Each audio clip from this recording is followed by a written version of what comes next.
muito bom estar aqui com vocês nesse campus da nossa comunidade Chácara Primavera, bem como estar junto com os demais amigos e amigas que, a partir de agora, de outros campos, estão participando dessa reflexão, bem como você, que das mais variadas partes do mundo está entrando em contato com esse conteúdo nesse exato momento.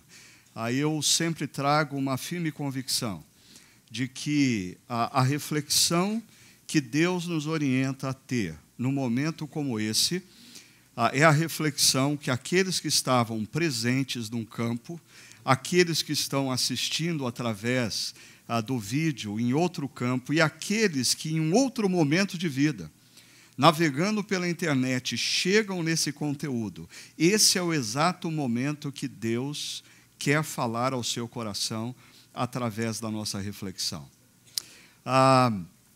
Eu não sei quanto a vocês, mas talvez alguns de vocês, habituados à cultura do mundo evangélico brasileiro, onde a gente entra numa igreja para ouvir sobre vitória, a gente entra numa igreja para as músicas nos colocar para cima, a gente entra numa igreja para o pregador, que se confunde mais com um preletor de autoajuda, nos jogar frases de impacto para a gente voltar a acreditar no que a gente não está acreditando mais.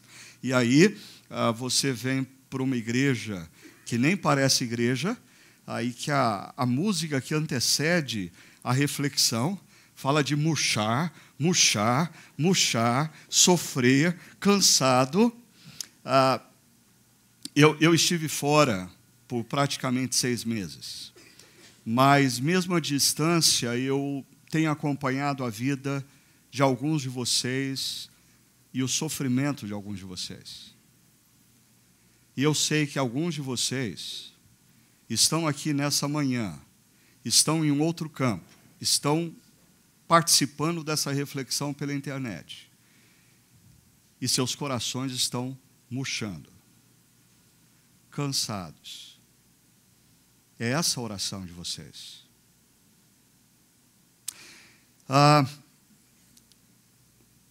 Estranho esse tema, quando jogar a toalha parece a melhor opção. Quando jogar a toalha parece a melhor opção, quando você é um pastor cansado, quando jogar a toalha parece a melhor opção, quando você é um esposo ou uma esposa sem esperança, quando jogar a toalha parece a melhor opção, quando você é um microempresário num país chamado Brasil, pagando impostos e não vendo retorno.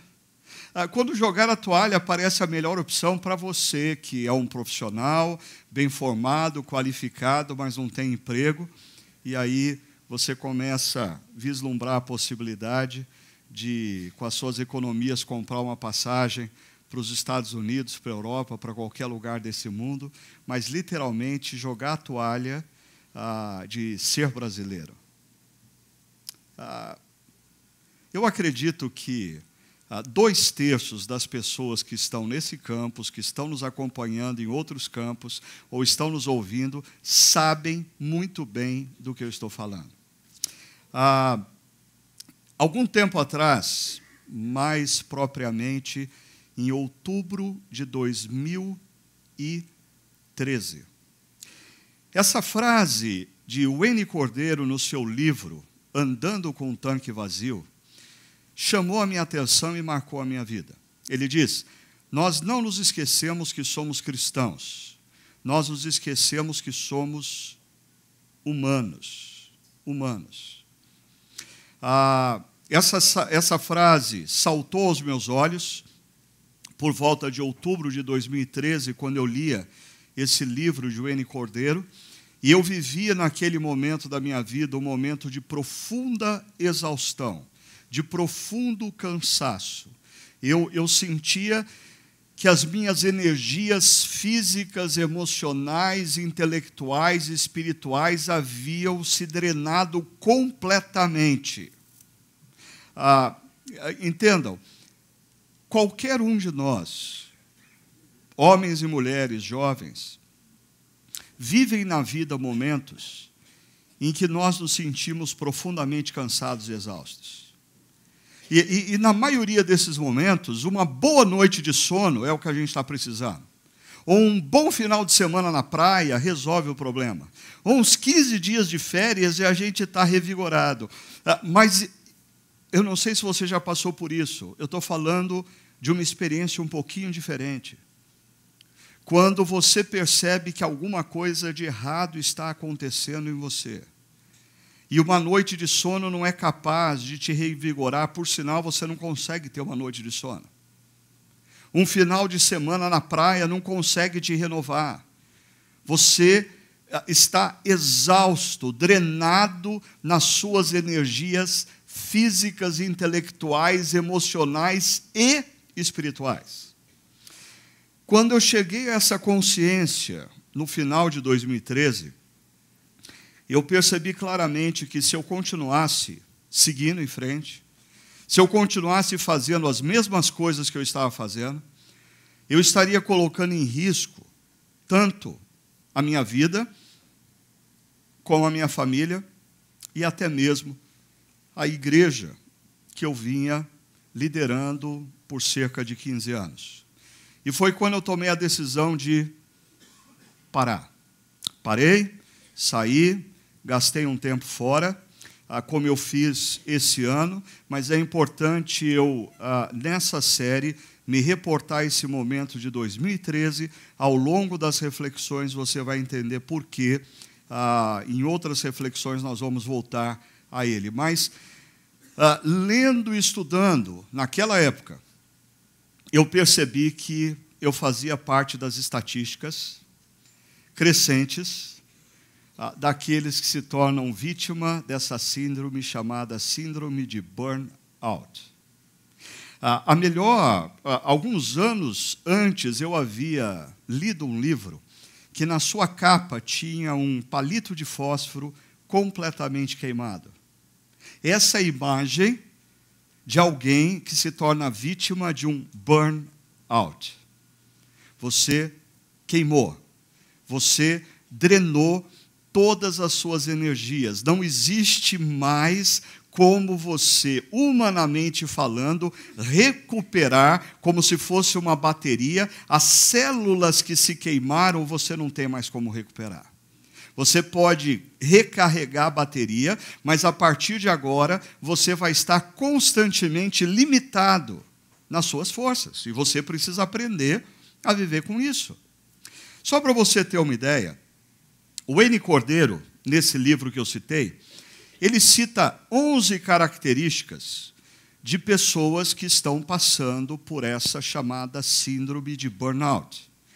Perceba, a pessoa passa a ser tomada por um pessimismo crônico. Ela se pega inúmeras vezes em momentos de choro. Ela começa a ter dificuldade na concentração.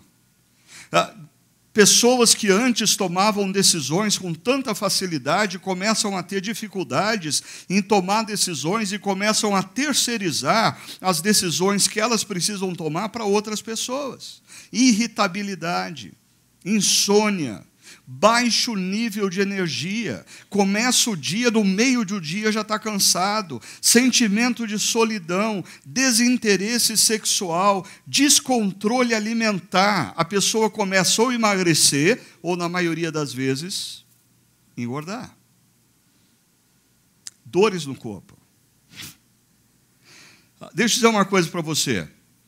Se você olha essa lista, e você tem aí 3, 4 características dela nesse exato momento na sua vida, ok, você é um ser humano normal e a maioria de nós temos que conviver com algumas dessas características dia após dia, e isso não significa absolutamente nada. Se você olha para essa lista e você tem aí de 5 a 8 dessas características, a luz amarela tem que acender na sua mente, porque você precisa prestar um pouquinho mais de atenção do que está acontecendo na sua vida e o que você está fazendo da sua vida.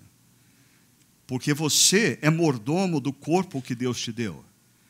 Você é mordomo da vida que Deus te deu e você não tem o direito de gastar essa vida de maneira irresponsável. Por isso, 5 a 8 ali, acenda a luz amarela, volte para casa e pondere acerca do que de fato está acontecendo. Agora, se você tem dessas de 11, 9, 10, 11, você está precisando tomar decisões ontem na sua vida. Você não pode continuar caminhando como você está caminhando, porque você vai ser irresponsável para com a sua vida, para com a vida da sua família, com a vida da sua empresa, com a sua profissão. Não é mais uma questão de você continuar caminhando e botar mais força. Você não tem mais força para colocar. Você ainda vai causar o desastre na sua vida pessoal, na vida da sua família, na vida da sua organização ou empresa. Um outro cara que, nos últimos meses, eu passei a lê-lo e acompanhá-lo, Gary Wihoff. Esse cara tem um blog, um podcast acerca de liderança. Ele já foi advogado, durante 20 anos foi pastor no Canadá, e ele escreve também acerca da experiência dele de burnout. Ele coloca outras 11 características. Eu não sei se esse número 11, quando o assunto é burnout, é meio cabalístico, né? Mas os dois colocam 11 características. Olha só. Perda da paixão. Uma pessoa que era profundamente apaixonada por algumas coisas perde a paixão. Ceticismo e criticismo. Eu sei que algumas mulheres estão falando, sabe, meu marido tem isso aí. Não, seu marido é chato, né? Não tem nada a ver com burnout, ok?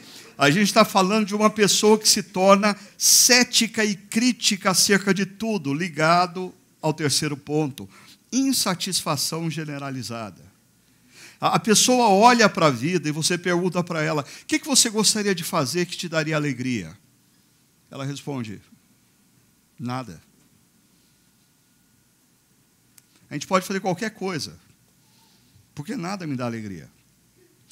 Insensibilidade para fortes emoções. A pessoa não consegue mais sentir tristezas profundas nem alegrias. Você não vê essa pessoa gargalhando de chorar e você não a vê sensibilizada para com a dor do outro. Isso não significa que ela não derrame lágrimas. Reações desproporcionais diante de pequenas coisas. A pessoa reage de maneira desproporcional. Insônia, impaciência, dificuldade de raciocínio lógico, queda de produtividade. A pessoa que tinha uma alta performance não parece mais o mesmo profissional. Perda da alegria. E compulsões ou automedicação. A pessoa começa a entrar de maneira acrítica nos antidepressivos, começa a tomar tudo quanto é medicação que amigos dizem que resolveu para eles. Quando essas pessoas não começam a caminhar para a compulsão alimentar, para a bebida, para a pornografia, outros tipos de compulsão. Porque uma pessoa que perdeu a vida e não tem mais satisfação em nada, começa a buscar atalhos de satisfação. Você percebe o perigo do que a gente está falando? Agora, apesar dos dois autores citados serem pastores, eu não estou falando de um problema que pertence à classe dos pastores. Eu estou falando de um problema que tem se tornado mais e mais e mais comum nas mais variadas profissões, com os profissionais que atuam nas mais variadas áreas da sociedade humana. Eu sei, médicos sempre trabalharam muito, advogados sempre trabalharam muito, empresários sempre trabalharam muito, mas nós estamos inseridos numa cultura e numa sociedade que os profissionais do passado nunca sequer imaginaram. os computadores, os celulares, as redes sociais que um dia os homens e mulheres do passado imaginaram que se nós os tivéssemos, nós trabalharíamos menos, eles estavam redondamente equivocados. Está se tornando comum uma pessoa trabalhar 24 horas por dia, 7 dias por semana. Mesmo quando a empresa ou a organização não demanda isso dela. Ela se coloca nessa situação. E perceba, isso tem se tornado, para minha surpresa, mais e mais comum, cada vez com profissionais mais jovens. Por quê? Porque eles entram num esquema de que eles precisam ser profissionais de alta performance e antes dos 35 anos de idade eles têm que estar resolvidos. E por isso eles não vão nem trabalhar para os outros, eles vão montar uma startup e eles vão trabalhar 24 horas por dia, 7 dias por semana, porque eles vão acontecer. E aí, duas coisas. O desejo de crescer rapidamente e o anseio por alcançar projeção levam esses profissionais, primeiro, eles desrespeitam limites. Eles se esquecem que o seu organismo tem limites. Não adianta você trabalhar com o seu corpo 24 horas por dia, 7 dias por semana. O seu organismo tem limites. A sua mente tem limites, as suas emoções têm limites. E eles não apenas desrespeitam limites, mas eles se esquecem da humanidade. Eles se esquecem que eles são humanos. Agora, perceba como as novas mídias se tornam uma grande agravante para esse problema. Quando eu falo de novas mídias, eu estou falando da internet, eu estou falando das redes sociais, eu estou falando do e-mail, eu estou falando de tudo que nos envolve hoje como meios de comunicação rápidos e imediatos. Por quê? Porque as novas mídias, elas geram alguns sentimentos que pessoas do passado nunca tiveram. Por exemplo, comparação. Você comprou um carro novo há 15 dias atrás. E você está hiper feliz com ele. Até a hora que a sua amiga posta no Facebook a foto do carro novo dela.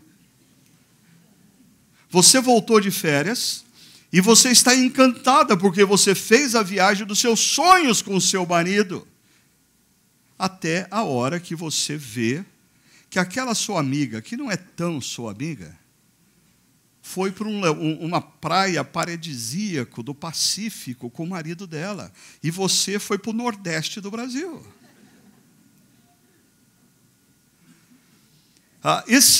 Essa comparação gera uma ansiedade crônica. Eu vejo isso, por exemplo, eu que lido muito com jovens pastores. Eles são jovens. Mas a maioria deles está adoecendo. Por quê? Porque, através das redes sociais, eles têm uma sensação de que está todo mundo na frente deles e que eles estão ficando para trás.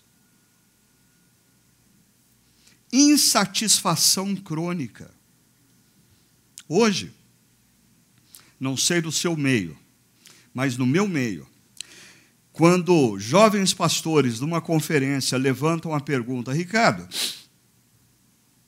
como desenvolver a liderança numa comunidade local durante tantos anos e manter saúde emocional? Eu digo, bom, eu não sei se eu tenho a resposta para tudo, mas uma das respostas que eu certamente tenho é eu não gasto tempo da minha vida com redes sociais. Não gasto. Quando o assunto é rede social, eu sou alguém, como a moçada diz, low profile. Eu estou fora. Mas posso dizer uma coisa? Estou feliz. Estou feliz. É claro, eu acho que as redes sociais, elas são importantes no aspecto do prover conteúdo. Então, eu tenho pessoas que procuram, através das redes sociais do meu nome, prover conteúdo, dar conteúdo para as pessoas. Eu sigo pessoas a dedo que são provedoras de conteúdo. Eu não sigo fofoqueiro. Eu não sigo gente que vira e mexe e está criando polêmica. Eu não sigo ninguém por mera curiosidade. Por quê?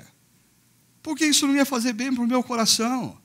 Perceber que o fofoqueiro está se dando melhor do que eu. Perceber que alguém que só gera polêmica tem mais seguidores do que eu. E outra, eu não entro nas minhas redes sociais para saber quantos seguidores eu tenho e quantas pessoas curtiram ou deixaram de curtir o que eu coloquei lá.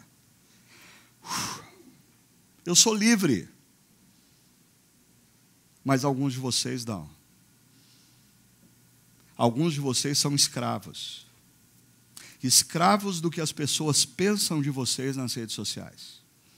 O seu humor muda quando você posta uma foto e uma pessoa que você esperava que ia curtir não curtiu. O seu nível de satisfação vai de 0 a 10, de 10 para 0, quando você toma conhecimento que um parente que você não vai muito com a cara, um amigo que você não gosta, um companheiro de trabalho de uma empresa do passado se deu melhor do que você ou está numa posição aparentemente melhor do que você. Eu creio que essa situação, minha opinião, é insustentável. Quando a gente fala de saúde, eu diria que pessoas que se deixam absorver por essa cultura da comparação, ansiedade e insatisfação, primeiro, elas se esquecem que suas histórias são únicas. Elas se esquecem disso, elas se esquecem que a história que Deus está escrevendo na vida delas é único. Elas não têm que ficar se comparando ao que Deus está fazendo na vida do outro, se é que Deus está fazendo alguma coisa na vida do outro. Além disso, elas se esquecem que a vida não é uma corrida de 100 metros rasos. A vida é uma maratona. E principalmente jovens profissionais, e insisto, jovens pastores estão se esquecendo disso. E bem possivelmente eles não vão chegar no final da maratona, porque eles vão estar exaustos antes da metade. Eles vão tropeçar e cair antes da metade. Porque eles estão se deixando consumir por essa comparação, ansiedade e insatisfação crônica. Olha só o que isso tudo gera. Eu percebo que essa geração, mais assim, completamente absorvida pelas novas mídias, eles se colocam numa situação de constante estresse. Por quê? Primeiro, o corpo deles está numa atividade. Exemplo, eles estão numa reunião da empresa, então eles estão sentados numa cadeira, atrás de uma mesa, cercado por pessoas. Então o corpo deles está ali. Eles estão participando com o corpo daquela reunião. No entanto, a mente deles está em outra atividade. Eles estão constantemente preocupados com alguma atividade que não é aquela, ou alguma atividade que eles ainda têm que cumprir, ou alguma atividade que eles deixaram de cumprir. Por isso eles estão com o corpo presente, mas mandando um e-mail para alguém, dizendo, eu já vou fazer isso. Ou mandando e-mail, uma mensagem para alguém, dizendo, desculpa por não ter feito aquilo. Eles estão de corpo presente, mas a mente deles não está ali. E pior, os olhos deles estão na tela do celular. E a tela do celular é uma fonte de adrenalina incrível. Porque você está lá na reunião, aí aparece assim, uma mensagem do celular, entra uma postagem do Facebook, entra uma postagem do Instagram, os seus sentimentos não estão com o seu corpo, a sua mente não está com o seu corpo. Pare e pensa se isso é vida. Isso é desumano. Você, como ser humano, é um ser integrado. Você não é três coisas. Você é um ser integrado. E se você está, por exemplo, na sala de casa com o seu filho, esteja com a mente ali, esteja com o coração ali. Se você está numa sala de jantar com um casal de amigos, esteja com a sua mente ali, coloque o seu coração ali, porque se você continuar praticando isso que é impraticável, está com o corpo numa atividade, com a mente em outra e com os olhos movendo o seu coração a outras coisas, isso é insustentável. Insustentável. Não é para menos que tão cedo essa geração está imersa em antidepressivos. Não é para menos, e aqui, por favor, amigos e amigas terapeutas, não estou falando mal de vocês, mas tanta gente mal resolvida e entrando em colapso emocional, porque esse estilo de vida que as novas mídias inseriram na nossa cultura é insustentável. E você precisa tomar uma decisão a respeito.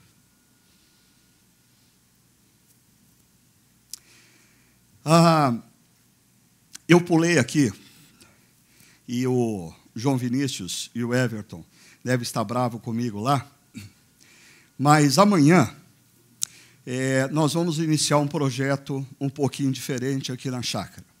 Se chama Chácara Talk, ok?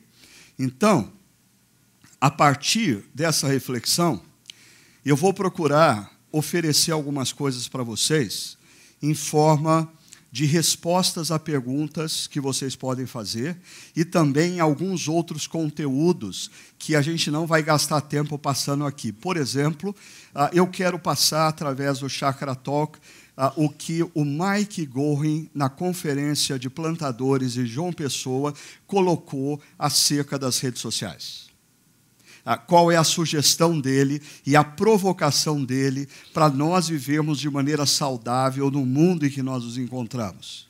Ok? Então, você pode depois entrar no site chacara.org/talk, T-A-L-K, talk. Okay? Ali tem um formulário e você pode mandar perguntas acerca desse momento. Vocês que estão aqui, vocês que estão nos campos, vocês que estão nos acompanhando pela internet. Okay? Agora, diante dos desafios do mundo contemporâneo, nós precisamos de uma espiritualidade sadia e consistente para a gente conseguir sobreviver a esse negócio. A questão é que o que eu chamo de espiritualidade consistente nada tem a ver com a espiritualidade YouTube. Porque hoje em dia está difícil ser pastor. Porque, assim, quem é de fato o seu pastor? Eu confesso, assim, existem pessoas que estão na nossa comunidade há muitos anos, mas quando eu converso com elas, eu percebo que elas dão mais ouvidos e elas seguem as orientações de pastores que estão no YouTube, não pastores que estão ensinando dia após dia aqui a palavra de Deus. E é interessante, porque daí algumas pessoas, quando vêm para um campus da chácara e descobrem que o pastor não está de corpo presente pregando, reclama e fica bravo. Mas elas consomem pregadores do YouTube que nunca estiveram presentes com elas. Então a gente tem que parar com essa hipocrisia. A gente tem que se concentrar no conteúdo. E você tem que começar a tomar decisões acerca de qual é o conteúdo que vai nutrir a sua vida e a sua espiritualidade. Ponto. Ok? Veja só. Quando eu falo da espiritualidade YouTube, deixa eu dar 2 exemplos de disfuncionalidade ou espiritualidades disfuncionais que geram mais enfermidade do que saúde. Vamos lá. Primeiro, a espiritualidade versão vitória garantida. É impressionante como o povo evangélico brasileiro gosta desse tipo de coisa. As pessoas gostam de ouvir pregadores que contam acerca das suas façanhas com Deus, contam acerca de como Deus responde às orações deles, contam como Deus sempre, diariamente, por sinal, de manhã à tarde e à noite, realizam milagres extraordinários nas suas vidas. Para esses pregadores, não existe espaço para gripe, não existe espaço para desânimo, eles nunca ficam irritados com os filhos, eles nunca brigam com as mulheres, eles nunca têm momentos de ansiedade para com a vida, porque eles são vitoriosos. Não há gigante que não caia diante da fé desses homens. Desculpe, mas por mais que você goste desse guru, quando eu leio a Bíblia, eu não encontro um igual a ele. Não tem nem um personagem bíblico que tem o perfil desses gurus da vitória garantida, que muitos de nós estamos consumindo. E aí você consome. E quando você não é curado, quando você não tem o emprego que você desejava, quando a fórmula que essa pessoa vende para você, vende, porque ele não entrega conteúdo se você não pagar. Quando a fórmula que ele vende dá errado, você entra em crise com Deus. E Deus não tem nada a ver com isso.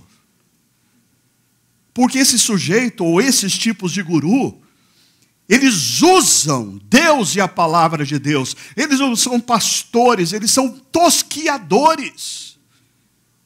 Mas a gente continua dando like e compartilhando o que eles falam.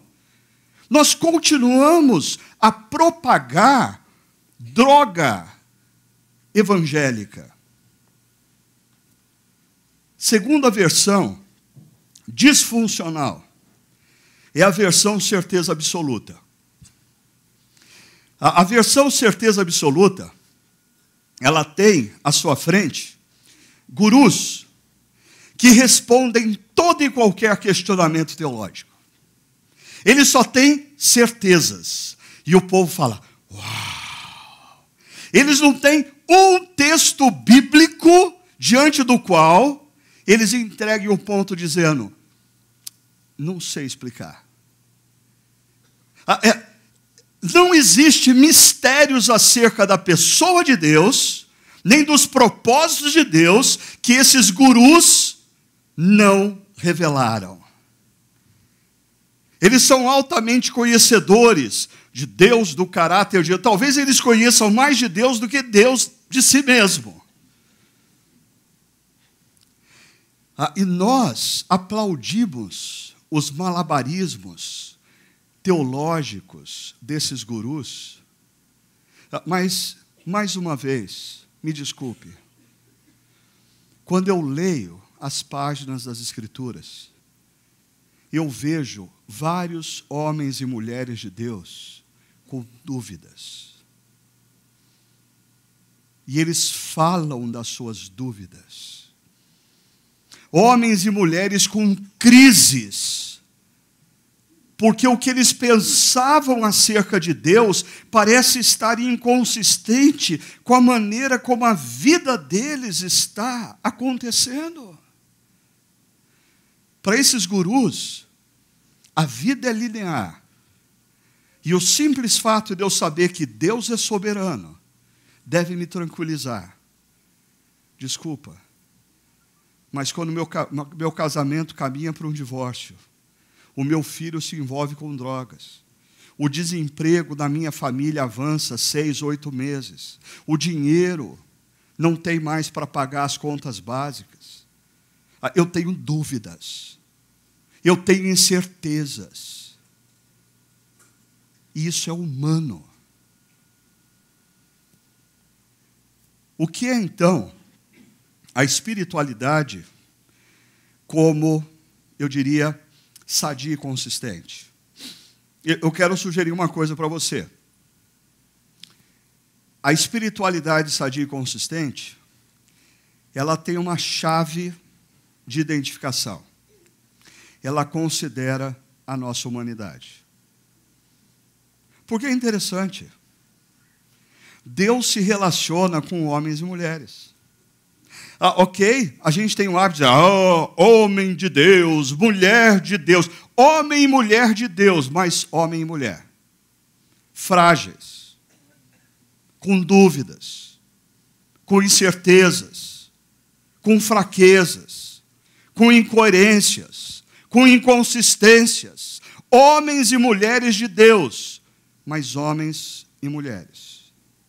Por isso, quando a gente fala de cansaço, de exaustão e tentação de jogar a toalha, talvez alguns de vocês pensem assim, mas um homem e uma mulher de Deus jamais joga a toalha, jamais sequer pensa em jogar a toalha do casamento, jamais sequer pensa em jogar a toalha do ministério pastoral, jamais sequer pensa em desistir, em esmorecer, porque os gigantes vão surgir, mas eles vão ser derrubados pela nossa fé, porque nós precisamos ter a convicção da soberania de Deus que rege as nossas vidas, e isso nos é suficiente para enfrentarmos as adversidades. E quando os mares da adversidade surgirem, de duas uma, ou os mares se abrem para nós passarmos, ou nós passamos por cima dos mares. Ok? Deixa eu te dar 3 de vários exemplos que eu poderia dar para você resolver essas questões na sua teologia. Moisés, Elias e Davi. Deixa eu começar por Moisés. Moisés foi um dos grandes líderes da história do povo de Israel. Moisés cresceu nos palácios do Egito, passou um período no deserto, e é chamado por Deus para liderar o povo hebreu, para sair do Egito e caminhar pelo deserto até o território de Canaã.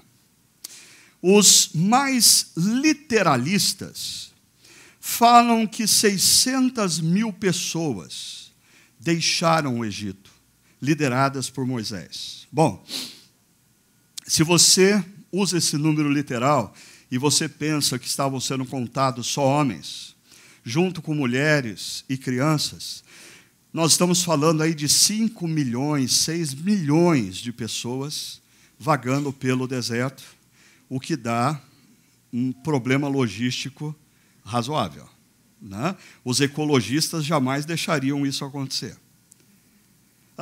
Mas existem aqueles que o número mais baixo que alguns estudiosos colocam é que saíram com Moisés 6 mil homens, com mulheres e crianças, cerca de 60 mil pessoas. Eu não vou discutir agora data do êxodo, quantidade de gente que saiu do êxodo, não é o nosso caso aqui. Eu só queria dizer para você o seguinte: quando eu escuto falar, nesse número mais baixo, que Moisés teve que liderar 60 mil pessoas, para mim já basta para eu entender as crises dele.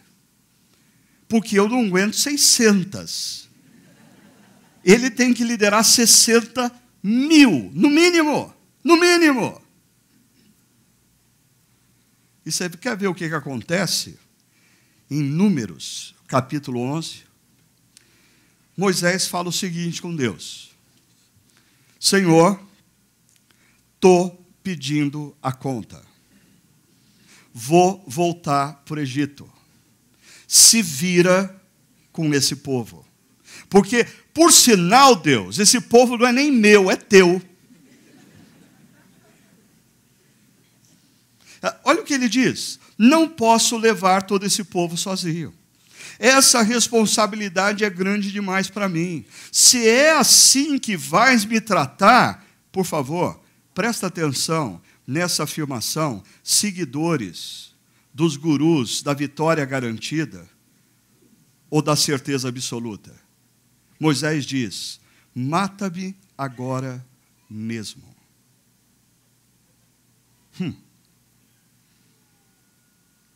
Eu não estou falando de tendência suicida. Eu estou falando de um momento da vida que eu duvido que alguns de vocês aqui, como cristãos, já não passaram. Que diante das adversidades que você tem diante de você, você diz, Deus, sabe qual seria a melhor solução para esse problema? O Senhor me tirar a vida. Você já sentiu isso, né? Mas você nunca falou para ninguém. Porque você é crente. Crente não pensa nessas coisas. Moisés pensou. Moisés falou, Deus, diante do que eu estou passando, e o Senhor acabar com a minha vida agora, não penso duas vezes, Deus. Acaba agora. Olha só, ele diz, se te agrada, Moisés está percebendo o seguinte, se ele continuar nesse passo, se ele continuar nesse ritmo, ele vai se arrebentar emocionalmente, ele vai se arrebentar fisicamente, ele não vai dar conta, ele não aguenta mais ouvir a reclamação do povo, ele não aguenta mais ouvir a murmuração do povo, o povo pede carne, Deus manda cordoniza, o povo reclama, pede água, Deus manda água, o povo reclama, vira para a direita, o povo reclama que tem que ir para a esquerda, vira para a esquerda, o povo reclama que tem que ir para a direita. Moisés não aguenta mais. Ele diz, Deus, cuida desse povo e me apaga da história. Moisés, um dia, ponderou que jogar a toalha parecia ser a melhor solução. Se você não está convencido, Elias foi um dos grandes profetas de Israel, enfrentou um governo corrupto e opressor, que o rei, na verdade, se tornou uma marionete da esposa dele, que era de origem de outro povo. Elias foi um cara que confrontou o poder com uma coragem assim, tremenda. Aí, depois de um dos maiores embates que ele teve em rede nacional, com esse poder opressor, esse poder corrupto, na manhã seguinte, nas redes sociais, olha o perigo das redes sociais aí, ele viu uma postagem da rainha, dizendo, eu vou acabar com esse cara. Se ele não tivesse acessado o Facebook naquela manhã, ele não teria entrado em crise. Mas porque a primeira coisa que ele fazia toda manhã era acessar o Facebook, e porque ele seguia quem ele não devia seguir, por mera curiosidade, ele lê uma postagem dizendo, eu vou acabar com esse cara. O que acontece? Elias foge. Elias entra em crise. Elias tem medo. E olha o que o texto diz, em 1 Reis, capítulo 19, verso 4. Elias entrou no deserto, caminhando um dia. Chegou a um pé de giesta, sentou-se debaixo dele e orou. Orou o quê? Aguenta isso.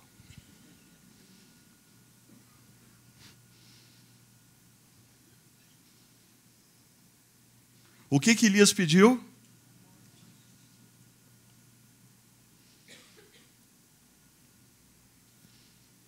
Elias não orou dizendo, Senhor, essa mulher não tem o poder que o Senhor me dá.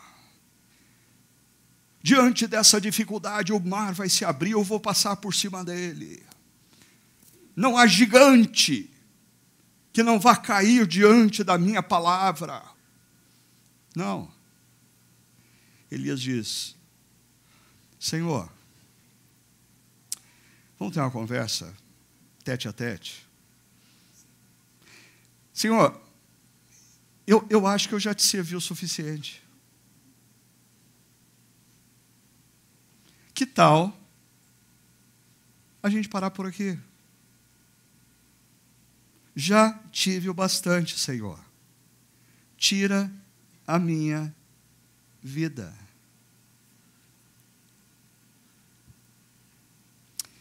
Depois se deitou debaixo da árvore e dormiu.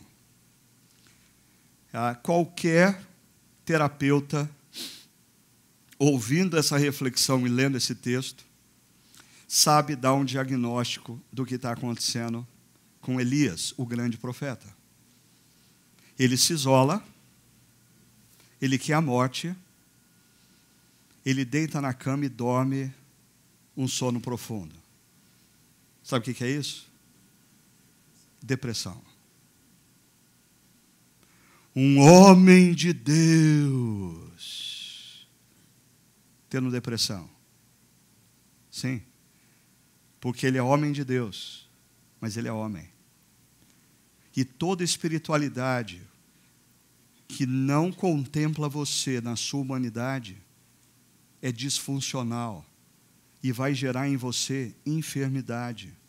Homens e mulheres de Deus vivem momentos difíceis, vivem momentos de baixa energia, vivem momentos... Elias, ele é aquele sujeito típico que ele enfrentou aquela causa com tanta força, com tanta energia, com tanta disposição, que quando o embate terminou, Elias não se deu conta, mas ele estava zerado. Ele não tinha reservas. Elias não estava em depressão porque ele foi infiel. Não, Elias estava em depressão porque ele foi fiel ao limite. Ele não guardou uma gota da energia dele, ele se deu todo. Deixa eu terminar com Davi. Davi, no Salmo 42, verso 5, já foi dito aqui, ele diz: por que você está assim tão triste, ó minha alma? Por que está assim tão perturbada dentro de mim? É interessante como Davi, para quem não se lembra, deixa eu colocar para você quem foi Davi. Davi foi um sujeito assim que na adolescência, ele viu um leão no horizonte, chegando perto das ovelhas. Adolescente, ele foi lá, encarou o leão e matou o leão. Adolescente, ele foi levar queijo para os irmãos que estavam no campo de batalha, e tinha lá um filisteu com a estatura de gigante, um cara enorme, altamente experimentado na guerra, botando medo em todo mundo. Davi, um adolescente inconsequente, vai para o campo de batalha e mata o gigante. Davi se torna, na juventude, um dos principais comandantes do exército do rei Saul. Ele se torna famoso em todo Israel. Ele é entrevistado nos principais noticiários da Globo de Israel. Todos os blogs comentam acerca de Davi. A juventude começa a usar camiseta com a cara de Davi. Assim, ele se torna pop. E o rei Saul entra numa crise de ciúmes. E aí passa a persegui-lo. Davi, durante 8 anos, vive no deserto, liderando um grupo de perseguidos da justiça de Saul, e ele encara o exército de Saul. O que faz com que Davi, um cara que na adolescência mata leão e guerreiro filisteu, na sua juventude lidera exércitos na batalha, é capaz de enfrentar a oposição do rei Saul, o que faz com que Davi se torne um cara triste, com a alma perturbada? Olha só, o verso 3 e 4 diz: minhas lágrimas têm sido meu alimento dia e noite. Você já viveu um momento na sua vida que você chora quando acorda e chora quando vai dormir? Mas você nunca falou isso para ninguém. Porque na igreja não é permitido gente assim. Na igreja só é permitido gente que acorda adorando a Deus e vai dormir, louvado seja o Senhor pela vitória que o Senhor me deu. Espera aí, Davi, em vários salmos ele conta a vitória, mas desculpa, nesse salmo ele está dizendo que está vivendo um momento na vida que ele, quando ele acorda, ele chora, quando ele vai dormir, ele chora, e mais, quando lembro dessas coisas, choro angustiado. E não há doutrina da soberania de Deus que me tire angústia. Porque a espiritualidade, ela é vivida a partir de categorias teológicas sérias, bíblicas e consistentes, mas nós somos seres humanos decaídos com sentimentos inconstantes, com atitudes incoerentes. Nós vivemos num mundo instável. O que será que gera isso em Davi? E o Salmo 41, que está justamente um salmo atrás aí do 42, revela uma coisa. E eu vou falar em outras reflexões sobre isso. Porque é interessante, tem gente que se abate diante do exército adversário e entra em depressão. Davi é o tipo do cara que o exército adversário pode ter o triplo dos soldados dele, ele não se abate. Mas quando ele descobre que um amigo o traiu, ele se abate.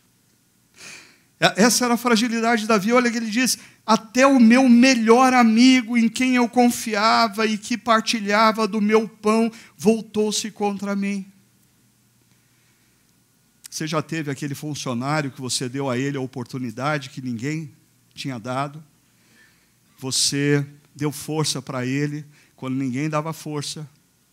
Você pagou os cursos para ele se aperfeiçoar porque você queria bem ele. E depois de alguns anos convivendo com você, ele diz que quer a conta e ele recebeu uma proposta do seu concorrente para montar uma empresa paralela para fornecer para o concorrente toda a tecnologia e know-how que você tinha dentro da sua empresa. Você já teve aquele que comia com você, virando as costas para você? Você já teve aquele que você um dia ajudou, sair por aí falando para os outros que você não presta, que você é um opressor, que você o usou? Para ninguém ter dúvida, olha o Salmo 55. Davi diz assim: se um inimigo me insultasse, eu poderia suportar. Se um adversário se levantasse contra mim, eu poderia defender-me. Mas logo você, meu colega, meu companheiro, meu amigo chegado, essa eu não aguento. Quando o assunto era fogo amigo, Davi desmoronava. Uma das coisas que eu quero fazer nas próximas semanas é ajudar você a perceber qual é o seu ponto de vulnerabilidade. Porque talvez você seja altamente forte e resistente para algumas coisas, mas para outras, ali é o seu ponto de vulnerabilidade, ali é que você se abate, ali é que você fleta com a depressão, ali é que se você não se reenergiza e busca forças, mais cedo ou mais tarde você vai orar para Deus dizendo: Deus, acabou, tira a minha vida. Esses 3 homens, eles eram homens de Deus. Mas o que eu queria deixar com vocês nessa manhã é uma lição muito simples. Eles eram homens de Deus, mas eles eram homens. E espiritualidade sadia e consistente, ela é construída com a visão correta de quem Deus é e de quem eu sou. Deus é Deus, a quem eu busco. Eu sou ser humano, frágil, limitado, decaído, inconsistente, incoerente, com sentimentos disfuncionais, não penso em linha reta sempre. Por isso, eu preciso de Deus. E aí, eu quero terminar lançando alguns desafios para você. Primeiro deles, eu queria que você saísse daqui ponderando a possibilidade de que você, assim, se você não está cansado, você não precisa sair daqui se sentindo cansado, ok? Eu não estou dizendo também que a pessoa fiel a Deus é a pessoa cansada. E aí você vai sair daqui dizendo, meu Deus, me dá cansaço para eu poder ser como Davi, me dá depressão para eu ser como Elias, Senhor, me dá sentimento assim de querer a morte para eu ser um pouco mais parecido com Moisés. Não, nada disso. Se você está bem, joia. Mas você não tem a garantia de que daqui 6 meses você vai estar bem. Então guarda o que a gente conversou essa manhã. Reconhecer o cansaço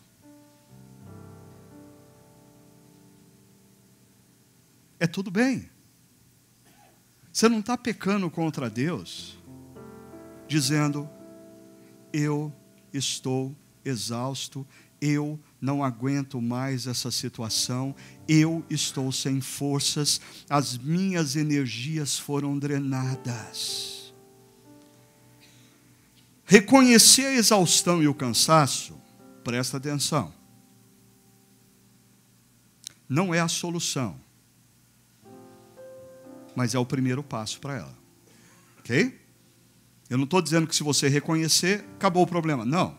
Reconhecer o cansaço não é a solução, mas é o primeiro passo. Você reconhecer que está doendo, você reconhecer que as últimas perdas te afetaram, você reconhecer que a perda de um ente querido te abateu, você reconhecer que essa crise financeira e econômica do país que se persiste está mexendo com as suas emoções, você reconhecer que o fato dos seus filhos não estarem dando ouvido ao que você tem a dizer está te abatendo, você reconhecer que talvez a sua esposa ou seu marido não estão dedicando a você o amor que naquele momento você está precisando. Segundo, busque uma visão mais ampla do problema, porque o grande perigo dessa temática e a razão pela qual a gente traz ela à tona é que quando você entra num processo de exaustão e cansaço, você tende a chutar o balde da primeira coisa que aparece na sua frente, ou talvez aquilo de onde os sintomas emergem, mas não é a causa. Então, por exemplo, é muito comum, quando pessoas estão nesse grau de exaustão e cansaço, não aguento mais esse casamento, joga fora o casamento. Desculpa, você não parou para pensar o que aconteceu nos últimos 5 anos da sua vida. Para com isso. Segura as pontas aí, não é momento de você tomar decisão, não é momento de você jogar fora o seu casamento, não é momento de você jogar fora a sua profissão, não é momento de você comprar uma passagem para os Estados Unidos e morar ilegalmente lá, não é momento de você fazer qualquer loucura. Você tem que parar e se dar tempo para compreender o todo. Se você está nesse grau de exaustão que eu estou tratando, isso não é decorrente de uma área da sua vida, nem é decorrente do que aconteceu no último mês da sua vida. Isso é decorrente da sua personalidade, a maneira como você lida com as coisas, a maneira como você lida com as situações, com situações mal resolvidas que aconteceram no passado, há 7, 8 anos, situações outras que foram criadas por pessoas que você não tem controle sobre elas. Enfim, dá tempo e busca sábios conselheiros. Não chuta o balde. Não é momento de tomar decisão. Terceiro, identifique o que abastece e o que drena as suas energias. Nas próximas semanas eu vou falar sobre esse gráfico, mas só para exemplificar. Você precisa começar a perceber o que é que quando acontece, o que faz, te energiza e atividades, coisas da sua vida que drenam as suas forças. Porque esse momento de crise, uma das grandes vantagens desse momento é você se abrir para um autoconhecimento. E você descobrir que existem coisas que te energizam, coisas que te drenam. Isso não significa que você vai conseguir, a partir de agora, ter uma agenda só de coisas que te energizam. E tudo que te drena, você bota para fora da agenda. Não! Mas isso significa que você pode olhar para o seu momento de vida e perceber. Você tem aí durante a semana situações que você sabe que drenam a sua energia. Você precisa ter programado coisas que também te energizam. Senão você não vai aguentar. E a última coisa. Aproxime-se de Deus com sinceridade e vulnerabilidade. Deixa eu explicar isso e aí a gente encerra.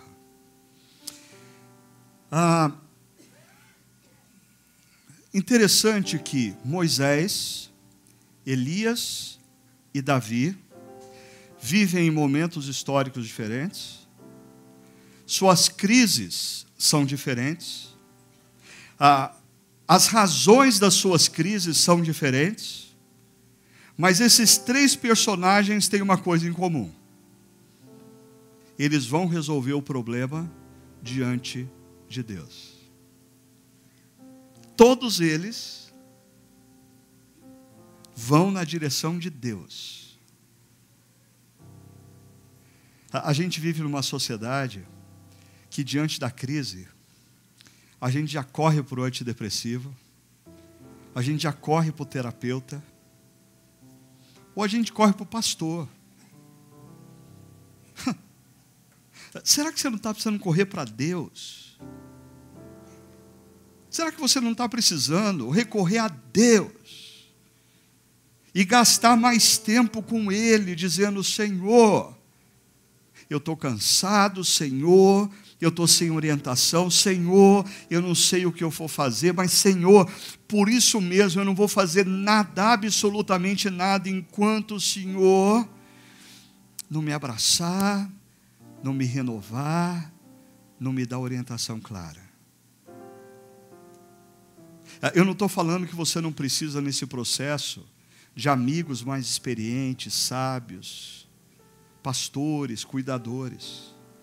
Eu só estou querendo dizer que a gente recorre muito a outras coisas que não a Deus.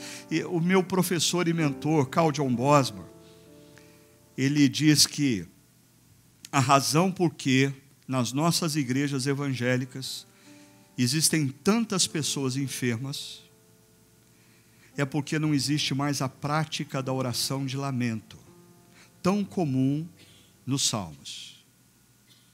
Nós só temos canções de vitória, quando muitas vezes, para nós sermos saudáveis, nós precisamos resgatar a capacidade de entrar na presença de Deus e dizer: Senhor, está doendo, Senhor, até quando? Até quando? Até quando, Senhor?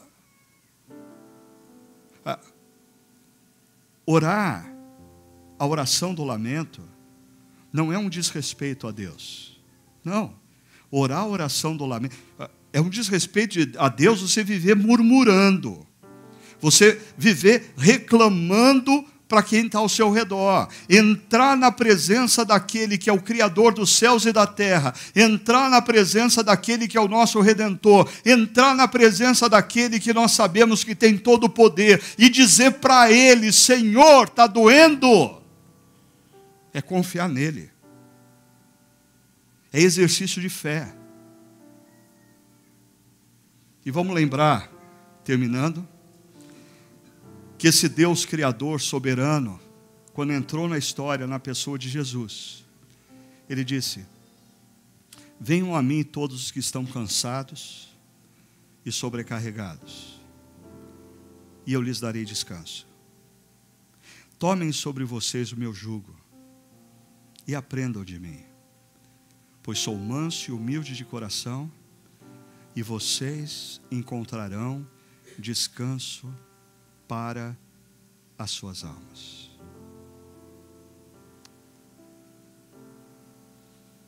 Se você está nesse auditório, se você está em outro campus, se você está nos acompanhando pela internet e você se sente cansado e sobrecarregado, eu não sei o que tem te deixado cansado e sobrecarregado, mas eu sei que o caminho da renovação passa por você hoje entrar na presença de Deus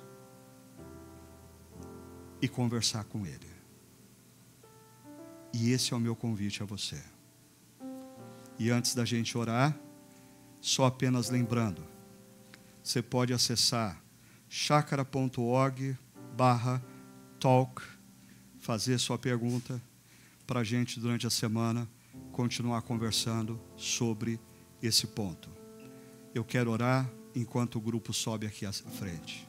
Senhor, eu te peço que a tua paz, que excede todo entendimento, que a tua orientação, sábia e segura, visite cada uma das pessoas que acompanharam esse momento de reflexão. Senhor, abre nas nossas mentes, nos nossos corações, a verdade bíblica de que o Senhor não espera de nós, seres humanos, que vivamos porque somos confiantes do Senhor, que vivamos como supra-humanos. Que bom que o Senhor, o nosso Deus, nos vê como filhos, nos acolhe nas nossas incertezas, nos abraça quando nos sentimos cansados e sobrecarregados. Que bom que o Senhor é o Pai de Lucas 15, que nos abraça, que nos oferece o banho, que nos dá roupa nova. É o Pai que tem prazer em nos oferecer festa quando nós estamos nos sentindo derrotados.